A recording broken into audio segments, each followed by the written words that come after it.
Selamat malam pemirsa, keputusan untuk menerapkan pembatasan sosial berskala besar pada akhirnya diterapkan di Jakarta mulai hari Jumat besok. Jawa Barat pun mulai bersiap untuk bisa menerapkan PSBB guna menekan penyebaran virus corona yang menyebabkan COVID-19. Hingga saat ini 2.900 kasus tercatat dan tentunya ada ratusan ribu pekerja yang kemudian dimungkinkan dirumahkan atau justru mengalami PHK jelang Ramadan dan Idul Fitri. Untuk itulah pada malam hari ini Indonesia Business Forum akan mengangkat tema mengenai Corona, PSBB apa akibatnya bagi ekonomi. Untuk membahas tema kita pada malam hari ini, saya sudah bersama dengan 4 narasumber. Saya perkenalkan satu persatu. Yang pertama adalah anggota Komisi 11 dari fraksi PKS DPR RI Pak Eki Awal Muharram. Pak Eki, selamat malam. Assalamualaikum. Selamat malam. Assalamualaikum warahmatullahi wabarakatuh. Waalaikumsalam warahmatullahi wabarakatuh. Selanjutnya ada Wakil Ketua Komisi 7 DPR RI dari fraksi PAN, Pak Edi Suparno. Pak Edi, selamat malam. Assalamualaikum. Assalamualaikum. Selamat malam. Wakil Ketua Umum Kadin, Ibu Suryani Motik. Bu Yani, selamat malam. Selamat malam. Sehat, Bu? Alhamdulillah. Alhamdulillah. Dan tentunya ada Rektor Paramadina, Prof. Firmansyah. Prof. Selamat malam. Selamat malam. Kami sebenarnya sudah mengundang perwakilan dari Kementerian Koordinator Perekonomian, tetapi sampai malam hari ini tidak ada yang kemudian dikirimkan untuk bisa mengkonfirmasi lebih jauh lagi berkaitan mengenai pemberian stimulus ekonomi bagi beragam sektor yang disiapkan oleh pemerintah sebesar 405 triliun. Kami juga sudah mengundang kantor staf Presiden untuk berkenan mengirimkan perwakilan berdiskusi bersama kita di sini, tetapi tidak ada jawaban dan tidak ada yang dikirimkan ke tempat ini. Saya langsung saja bertanya kepada Bu Yani. Bu Yani, sampai sejauh ini kalau pengusaha menilai berkaitan dengan stimulus termasuk juga PSBB yang akan diterapkan, bagaimana kemudian pengusaha melihat kondisi ini dan keputusan dari pemerintah? Terima kasih, selamat malam. Yang jelas begini, kalau kita lihat stimulus di kawasan aja, Indonesia ini termasuk yang paling kecil, ya. Dan too little too late lagi istilahnya gitu. Udah paling kecil, sedikit, kemudian telat gitu. Tapi buat pengusaha hari ini stimulus mau digelontorin triliunan juga, kalau penanganan COVID-nya tidak apa ya bahasanya, nggak genah gitu ya. Transparansi penanganan COVID yang lebih jelas, terprogram, terus bisa lebih terukur gitu, apa yang akan dilakukan, bagaimana misalnya pemerintah membantu industri kesehatan. Kita tahu memang sebelumnya rumah sakit, farmasi dan sebagainya kan memang punya masalah setelah lahirnya BPJS Kesehatan. Nah, ditambah dalam keadaan sekarat, ditambah kena COVID gitu loh. Jadi kan double triple.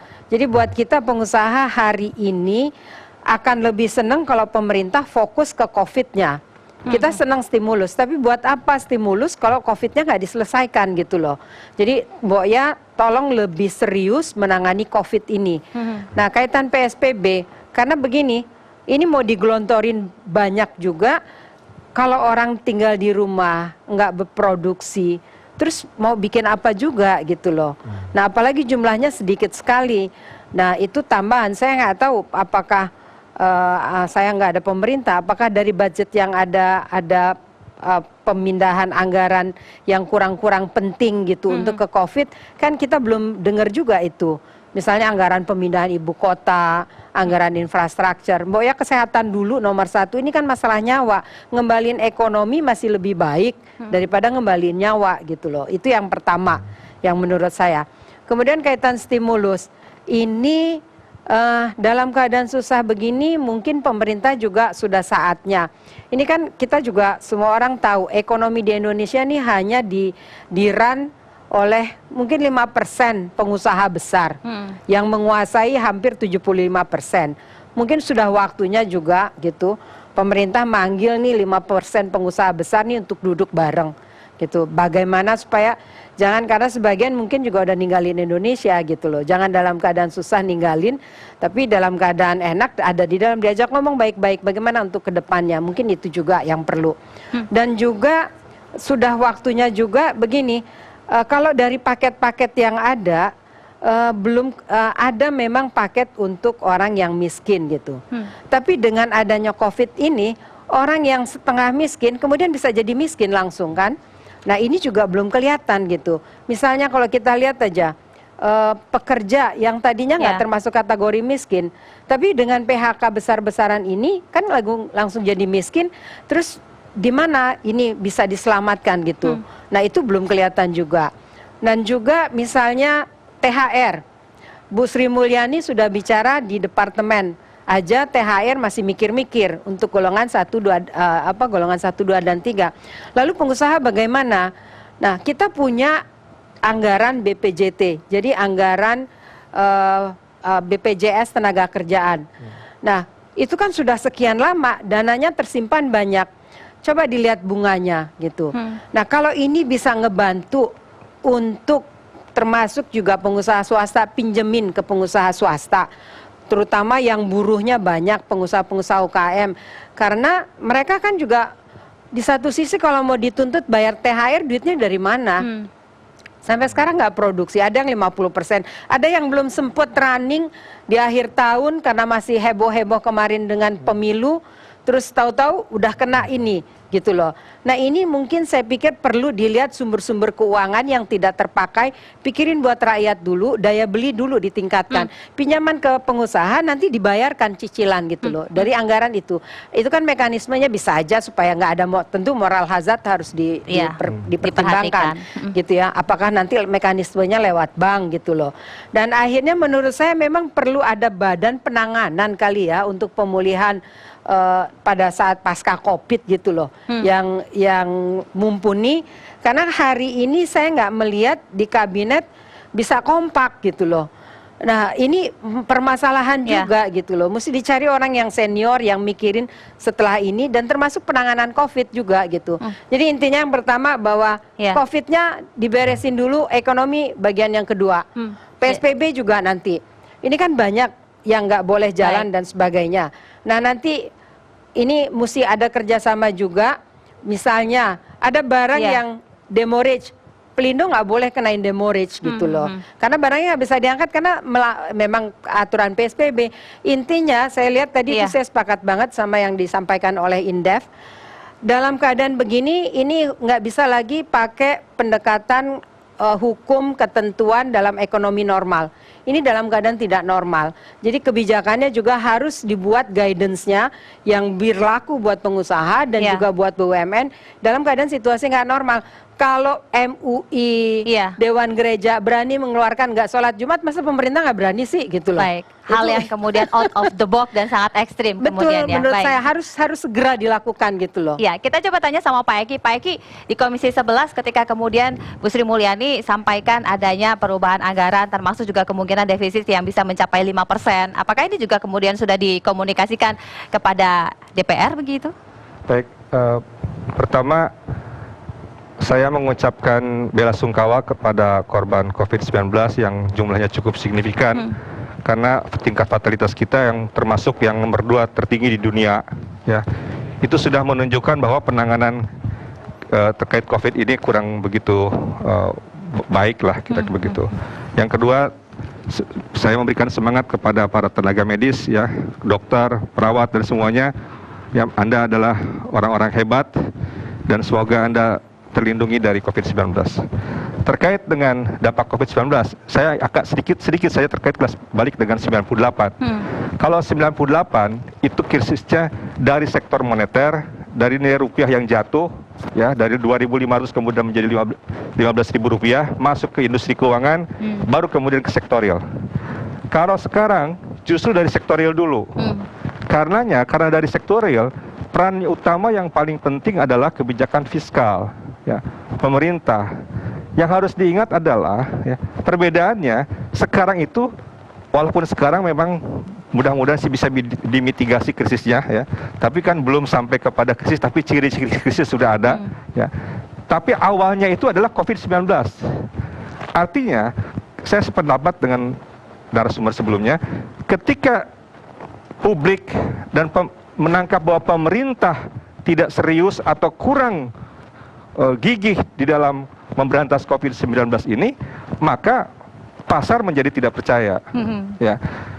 Yang kedua adalah karena ini sebabnya COVID-19, baru kemudian berdampak kepada ekonomi yang lainnya, maka suka tidak suka, mau tidak mau, COVID-19 ini yang menjadi target pemerintah. Ini harus terbaca di dalam semua kebijakan fiskal. Saya ingin memberikan garis bawahi, sekarang pemerintah sudah mengajukan Perpres 54 2020. Ya. Perpres 54 2020, ya. Di situ masih berasumsi yang moderat, ya. Padahal bisa jadi lebih daripada itu. Memang sudah ada pergeseran-pergeseran, ada penghematan-penghematan. Tapi menurut pendapat saya, ya, penghematan-penghematan dari kementerian dan lembaga itu belum memadai untuk COVID-19. Kenapa, Pak? Ya, karena dengan turunnya pertumbuhan ekonomi, ya, maka akan terjadi defisit yang sangat besar. Tidak ada COVID-19 saja, defisit fiskalnya sampai ratusan triliun. Ada COVID-19 itu bisa jadi di atas sekian ratus triliun. Karenanya penghematan itu mungkin baru menutupi defisit saja. Defisit artinya shortfall maksud saya, shortfallnya gitu. Nah, harusnya lebih yakin lagi, lebih tegas lagi, belanja modal yang memang bisa ditangguhkan tidak dilakukan. Saya sependapat seperti IKN, belanja-belanja yang tidak perlu di cutting dulu. Nah, fokus penanganan COVID-19. Yang kedua, selain penanganan COVID-19-nya juga, itu mitigasi terkait dengan terutama 20% golongan paling bawah. Kita ketahui 10% di bawah, kurang lebih 25 juta itu sudah ditreatment secara normal, yaitu dengan PKH dan lain sebagainya. Tapi ingat, ada penduduk miskin baru yang 10 juta, 10% di bawah berikutnya, itu kurang lebih 25 juta. Nah, itu yang harusnya ditreatment. Yang kedua adalah, harusnya daerah diberikan keluasan dalam mengelola anggarannya untuk menangani dampak COVID-19 ini. Bukan malah saya lihat transfer ke daerah ini dari Perpres itu, transfer ke daerah justru diturunin. Dari 8 TKDD dan dana desa dari 856,9 triliun menjadi 2,7 triliun atau turun sekitar 9 triliun. Ya. Dana desa turun 800 miliar. Saya udah wanti-wanti, tolong dana desa jangan dipotong. Dipotong juga 800 miliar. Kenapa? Karena kan memang nggak punya duit, Pak. Bukan, justru yang harus sharing pen-nya itu yang tadi. Mohon maaf, ya, itu belanja modal. Ya, saya tidak tahu apakah proyek-proyek itu ada bohirnya atau tidak gitu. Ya, saya tidak tahu tuh. Artinya belanja-belanja yang pemerintahnya tidak perlu ya dikurangin. Memang di situ sudah terlihat ya, ada pemotongan, tapi menurut saya tidak cukup. Asumsi 2,3% pertumbuhan dan asumsi penerimaan negara di situ masih sangat besar. Ya, artinya ketika risiko shortfall seperti itu kan pemerintah menjadi repot lagi. Ya, walaupun memang dalam konteks Perpu tidak dibatasi sekarang, mau 5%, mau 7%. Tapi pertanyaannya dari mana? Itu pertanyaannya. Dari mana? Kan udah utang, Pak. Ya, sekarang tambah utang lagi. Ya. Kurang, Pak. Bukan soal kurang ya, menurut saya adalah, tapi bagaimana publik, market harus diberikan kepercayaan bahwa pemerintah benar-benar serius menangani COVID-19 ini. Karena apa? Ketika COVID-19-nya beres, ya, maka insya Allah dengan kehidupan ekonomi sektorial itu akan tumbuh kembali. Insentif memang sudah diberikan, ya, tapi saya pesan kepada pemerintah agar insentif itu mengutamakan kepada masyarakat kecil. Butuh untuk diyakinkan. Nah, itulah sebenarnya kita juga butuh kehadiran dari pemerintah yang ada di sini untuk bisa menjelaskan kepada seluruh masyarakat agar tidak terus bertanya-tanya bagaimana mendapatkan stimulus-stimulus itu seperti misalnya kartu prakerja, termasuk juga bagaimana kemudian mendapatkan stimulus yang lainnya. Kita akan lanjutkan sesaat lagi, jangan kemana-mana, tetaplah bersama kami.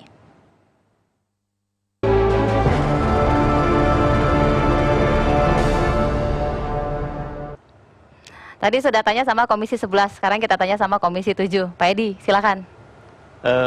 Ya, saya mungkin melihatnya begini awal. Adanya mobilitas, adanya lalu lintas, interaksi masyarakat itu melahirkan kegiatan ekonomi. Kalau itu tidak terjadi, kegiatan ekonomi mandek, pasti stop gitu. Nah, itu yang berbahaya. Sehingga kalau sampai tidak ada penanganan terhadap pandemi ini, sebagaimana disampaikan oleh kedua narasumber sebelumnya, saya kira kita berempat semuanya sepakat, tidak mungkin berjalan program-program dan stimulus ekonomi yang diajukan. Jadi ini prasyarat utama untuk kemudian kita mulai menggulirkan program ekonomi dan program itu bisa berhasil. Itu prasyarat utama adalah pertama kita harus redam dulu pandemi ini. Flattening the curve itu yang harus dilakukan. Dan saya kira PSBB itu merupakan salah satu upaya yang pertama dilakukan agar kita bisa meredam pandemi yang sekarang sedang melanda negeri ini. Itu yang pertama. Kedua, kalau kita bicara dari aspek ekonomi, ya sekarang ini yang harus dilakukan, yang paling penting dilakukan adalah jangan sampai kegiatan usaha itu berhenti. Kalau kegiatan usaha berhenti, dunia usaha tidak bergerak, itu artinya apa? Itu artinya mesin ekonomi kita berhenti, mati. Nah, kalau mesin ekonomi mati, untuk menghidupkannya kembali itu akan sulit nanti pada saat recovery terjadi. Nah, dan oleh karena itu yang paling perlu dan penting dicegah itu satu adalah PHK massal, kedua kepailitan, kebangkrutan. Nah, ini akan jadi permasalahan kedua. Dan sekarang kita lihat sudah banyak sekali laporan yang kami terima dari Kementerian Tenaga Kerja. Itu sudah 300.000 warga yang sekarang ini tidak di PHK tetapi sudah dirumahkan, sudah diminta dibayar setengah gajinya, 10% dari itu di PHK. Dan banyak di antara mereka sekarang sudah kembali ke kampung mudik. Jadi mudiknya awal, yang biasanya mudik bawa uang sekarang nggak bawa apa-apa, justru menjadi beban di kampung. Nah, ini yang perlu mendapatkan perhatian. Berikutnya saya kira juga dari aspek ekonomi sekarang kita harus perhatikan sektor-sektor mana yang akan terdampak paling buruk. Ya, yang kita lihat dari awal itu mungkin sektor konstruksi, pariwisata, penerbangan, hotel, ya itu sangat terdampak. Sekarang ini kita lihat di seluruh dunia penerbangan itu paling buruk kinerjanya. Sekarang kesulitan dunia penerbangan apa? Untuk mencari tempat parkir pesawat-pesawatnya. Kenapa pesawatnya tidak bisa terbang? Gitu. Begitu pula di sektor migas yang juga terdampak karena demand-nya rendah. Sektor migas sekarang kesulitannya adalah bagaimana produksi crude oil itu sekarang disimpan karena tempat penyimpanannya sudah boleh dikatakan hampir mencapai batasan maksimal. Jadi nggak ada tempat penyimpanan lagi. Nah, ini karena ekonominya tidak bergerak. Nah, oleh karena itu ya itu harus diperhatikan. Kemudian yang juga tidak kalah pentingnya, kalau sektor real memburuk, yang memberikan uang pinjaman ke sektor real itu juga harus diperhatikan karena mereka juga akan terdampak. Dalam hal ini sektor perbankan. Kalau kita lihat saja sebelum pandemi ini merebak, ini sektor perbankan dalam hal ini BUMN ya, bank-bank BUMN memberikan pinjaman kepada sektor-sektor proyek-proyek infrastruktur yang keekonomiannya rendah. Ya, dan kita lihat itu sekarang bisa terlihat bahwa proyek tol Trans Jawa itu di saat-saat yang tidak yang puncak dalam misalnya weekend, hari libur, itu saja tingkat trafiknya itu rendah. Bandara Kertajati misalnya, itu boleh dikatakan ya sekarang sebagai sebuah proyek yang nyaris terbengkalai. Nah, apalagi dalam kondisi seperti ini, masyarakat tidak bergerak, tidak mau berpergian. Nah, ini kita harus pikirkan. Jadi ke depannya saya lihat yang juga perlu diperhatikan adalah bahwa kualitas aset dari perbankan akan memburuk. Dan dengan turunnya tingkat suku bunga perbankan ke depannya, itu net interest margin perbankan juga akan semakin mengecil. Jadi kesulitannya saya lihat di depan mata itu besar sekali. Meskipun ya dengan adanya stimulus ya, program stimulus ini ya ada beberapa hal yang bisa dilakukan ya. Ada program stimulus yang tadi sampaikan di sektor ekonomi, baik itu insentif perpajakan maupun program pemulihan ekonomi. Tapi program pemulihan ekonomi harus hati-hati dijalankannya karena apa? Kita punya pengalaman di masa lalu yang pengalamannya kelam ya, di mana ya program pemulihan ekonomi itu dipakai untuk membail out perusahaan-perusahaan dan perbankan yang bermasalah. Itu tidak boleh terjadi ke depannya. Susah juga kalau kita ternyata punya pengalaman buruk dan juga mimpi buruk. Kita coba tanya sama Profis. Profis, kalau pandangan Profis, bagaimana dong Prof kalau melihat kondisi yang sekarang ini? Iya, kalau kita lihat apa yang terjadi di berbagai negara ya, rumusannya kan sederhana sebenarnya. Ekonomi tidak akan bisa pulih kalau penyebaran virus corona atau COVID-19 ini tidak bisa ditanggulangin. Sehingga sejak awal policy yang diambil oleh berbagai negara adalah lockdown di berbagai kota. Tujuannya untuk apa? Agar tidak menyebar ke seluruh negara. Undang-undang kita ada karantina wilayah dan sekarang kita ada istilah PSBB gitu ya. Tapi menurut saya sih esensinya hampir-hampir mirip, yaitu pembatasan mobilitas manusia. Tujuannya adalah agar penyebarannya tidak menyebar di seluruh negara. Kenapa penyebarannya harus dicegah? Karena kalau menyebar di seluruh negara akan jauh lebih sulit penanganannya. Nah, sekarang ini kondisi kita adalah 32 provinsi sudah ditemukan mereka yang terkena virus corona, dan tentu ini menambah komplikasi ya, kompleksitas yang ada di lapangan. Kalau ditanya apakah PSBB akan berdampak pada ekonomi, pasti akan berdampak pada ekonomi. Tadi disampaikan masyarakat mobilitasnya terbatas. Kalau sampai PSBB tidak bisa mencegah penularan, tentu bukan hanya mobilitas, tapi juga penutupan fasilitas produksi. Karena ada karyawan yang dirumahkan dan sebagainya. Baik, dan kalau ternyata PSBB ini memiliki dampak yang luar biasa dalam ekonomi. Itu baru dampaknya, tapi belum dijelaskan apa saja. Nanti kita akan lanjutkan bersama dengan Prof. Jangan kemana-mana, tetaplah bersama kami.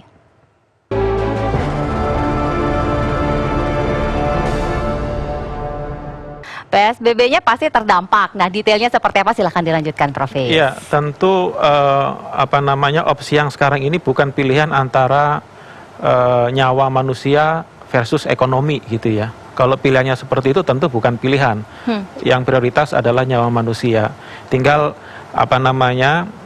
ekses ekonominya perlu diminimalisir. Saya rasa itu adalah the best opsi yang kita miliki sekarang. Dan saya rasa opsi ini juga diambil di banyak negara juga. Nah, kalau kita lihat PSBB tentu dalam kacamata ekonomi pasti akan terdampak gitu ya.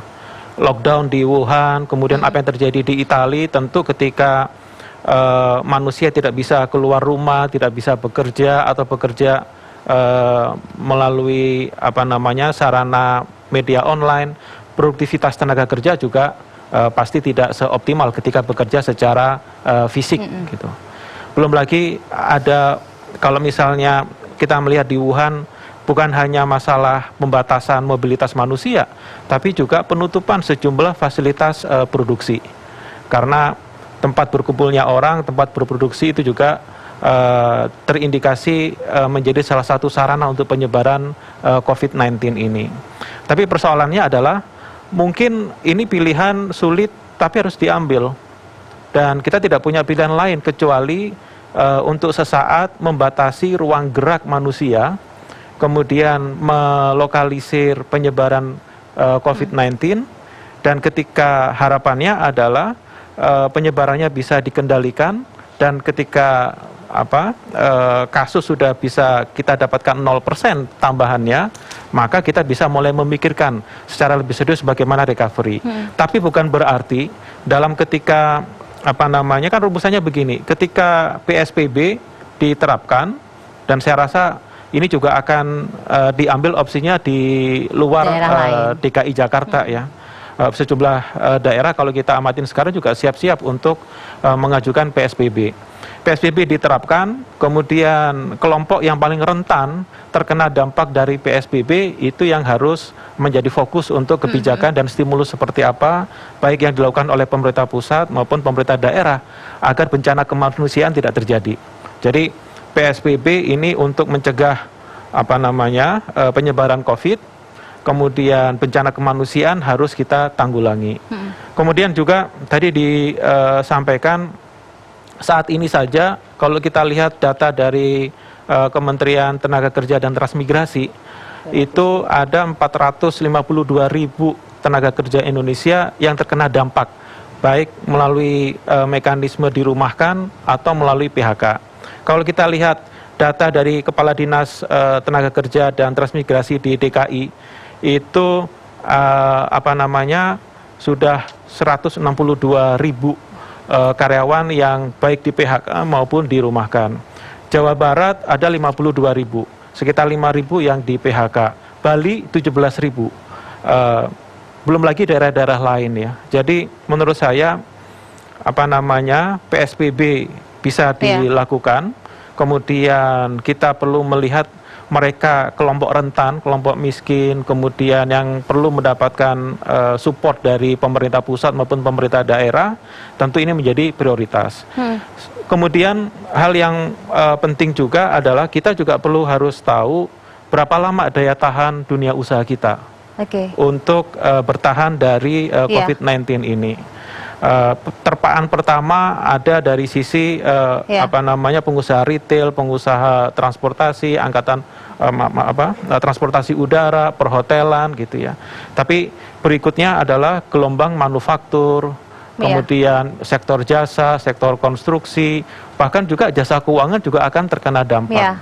Persoalannya adalah berapa lama dunia usaha kita ini mampu bertahan 2 bulan, 3 bulan. Ini adalah gelombang berikutnya yang perlu dipersiapkan oleh pemerintah ketika mempersiapkan stimulus ekonomi. Kita coba tanya di sini, ada Bu Yani, sudah ada belum teman-teman yang menghitung berapa lama ya ini kita pengusaha bisa mampu menahannya? Ya, kalau jujur aja kalau kita sekarang ngelihat produksi, banyak beberapa teman yang sudah mulai yang yang pabrikan gitu ya, yang labor intensif, itu produksinya sudah banyak yang turun 50% misalnya. Mereka bisa memproduksi, tapi terus barangnya nggak bisa diekspor juga, barangnya nggak bisa dijual juga kan, karena kan ini seluruh dunia. Nah kemudian juga banyak yang sudah mem-PHK juga kan tadi. Nah sementara kita juga mem-PHK, kalau dilihat undang-undang tenaga kerjanya, kalau mau diikutin benar kan bahaya juga. Mesti bayar sekian banyak, tapi hari ini mau bayar dari mana? Dan lagi-lagi oleh sebab itu saya melihat ini pendekatannya tidak bisa pendekatan hukum ekonomi dalam keadaan normal, dan kita perlu guidance juga, perlu aturan yang dibuat oleh pemerintah dalam keadaan tidak normal seperti ini. Nah tadi udah dibilang, kalau kita lihat misalnya retail sih udah pasti habis. Hotel teman saya bilang yang punya hotel, waktu Bali aja, bom Bali, kita masih 10-20%. Sekarang nih satu kamar. Itu satu hotel tuh isinya cuma 1-2 kamar.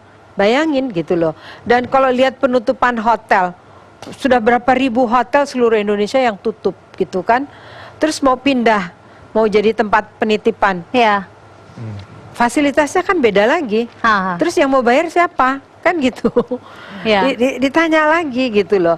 Ini emang buat pengusaha kalau ditanya kuatnya sampai kapan, terus terang aja pengusaha juga butuh. Oleh sebab itu sekali lagi, bukannya kita mau, saya sepakat banget sama Pak Fritz tadi, Pak Prof, beresin dulu COVID-nya. Semakin lama COVID nggak tuntas, semakin lama juga pengusaha suffering gitu loh.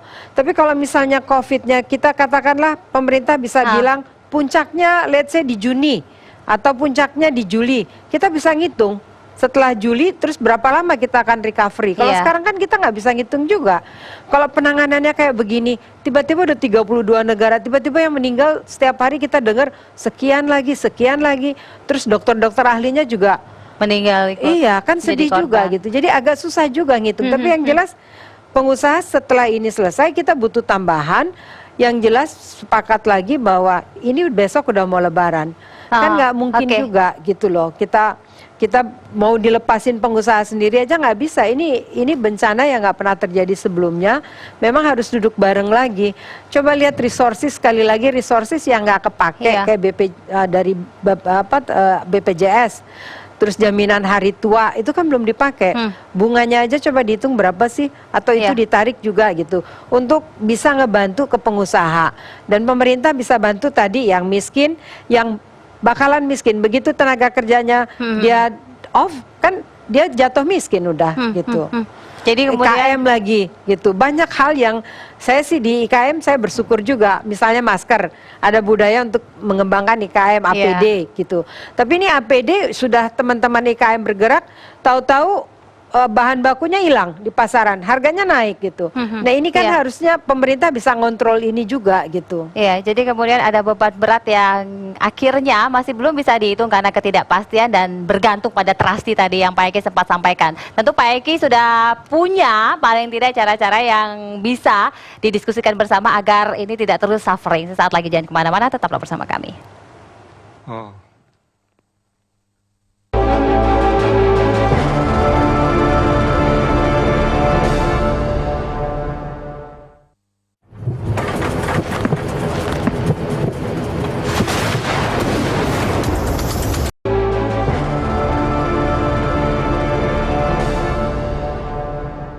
Pak Egi dari tadi sudah membuat catatan, kita coba tanya strategi ke depannya seperti apa. Silakan Pak Egi singkat-singkat saja. Baik, terima kasih.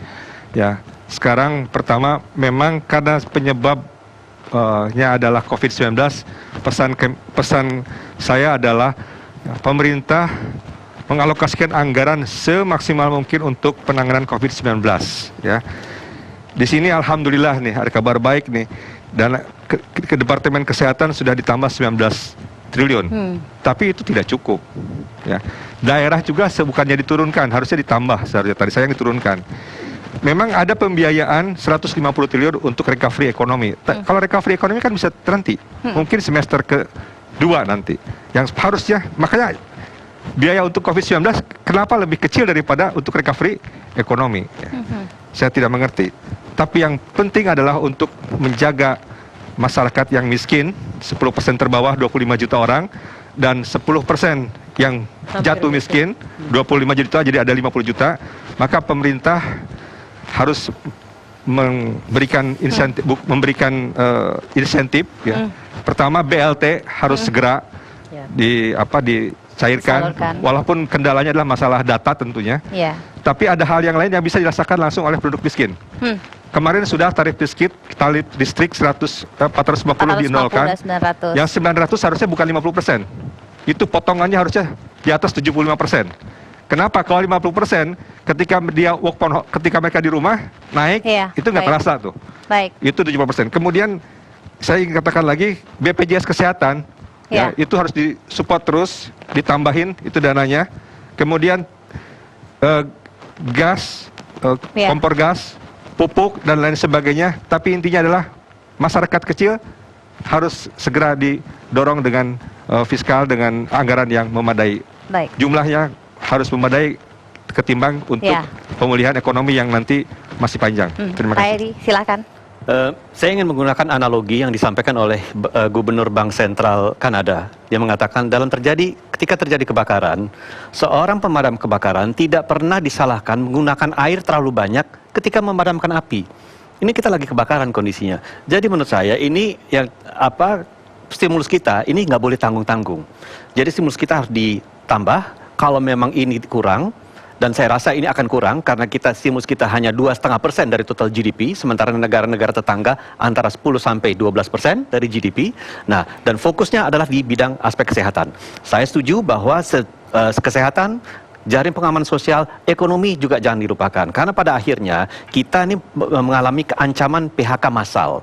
Dan ada baiknya dipikirkan juga sebagaimana dilakukan oleh negara-negara tetangga, diberikan subsidi gaji kepada pegawai-pegawai yang sekarang masih bekerja, kepada employer yang tidak mem-PHK pegawainya.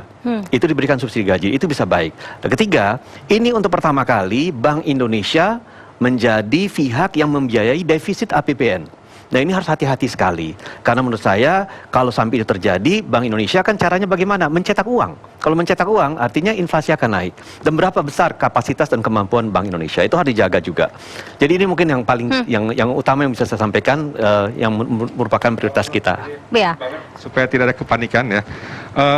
Bank Indonesia dalam konteks ini, quantitative easing-nya tidak mengarah kepada pencetak uang sebetulnya. Banyak metode quantitative easing, ya, tapi bukan mencetak uang. Saya rasa sehingga tidak menyebabkan hal yang lain. Profis dan Bu Yani, satu kalimat saja, silakan Profis. Ya, PSBB diterapkan. Kemudian kelompok masyarakat yang rentan dan miskin perlu mendapatkan safety net. Dan yang ketiga adalah kecepatan safety net itu harus segera terdelivery. Dan yang terakhir, masyarakat juga harus memiliki kesadaran untuk tidak keluar rumah ya, dan menjaga diri tetap stay di rumah. Bu Yani. Dibutuhkan kerja cepat dari pemerintah dan tidak menggunakan pendekatan hukum dalam keadaan ekonomi yang normal. Mungkin nyawanya pengusaha sampai Juni, dan juga butuh subsidi juga dari pemerintah. Dan lihat sumber-sumber dana yang masih nganggur yang bisa dipinjamkan dulu ke pihak swasta untuk membantu membayar THR, membayar gaji. Karena kalau sudah PHK, pabrik tutup, memulainya lebih parah lagi. Jadi saya kira memang dalam kaitan PSBB, karena mesti ada kerjasama juga dengan pihak-pihak terkait, begitu. Dan dalam keadaan seperti ini memang nggak bisa pemerintah kerja sendiri, Iya. tapi pengusaha juga dibiarin mati sendiri juga nggak bisa. Saya kira Baik, itu. harus ada sinergi dari semua pihak, intinya harus cepat menangani hal ini. Terima kasih sekali lagi Pak Eki, Bu Yani, Profis dan juga Pak Edi. Kita tunggu seperti apa kemudian langkah taktis dari pemerintah untuk bisa menangani ini secara cepat dan tanggap. Saya Brigita Manohara pamit, selamat malam, sampai jumpa.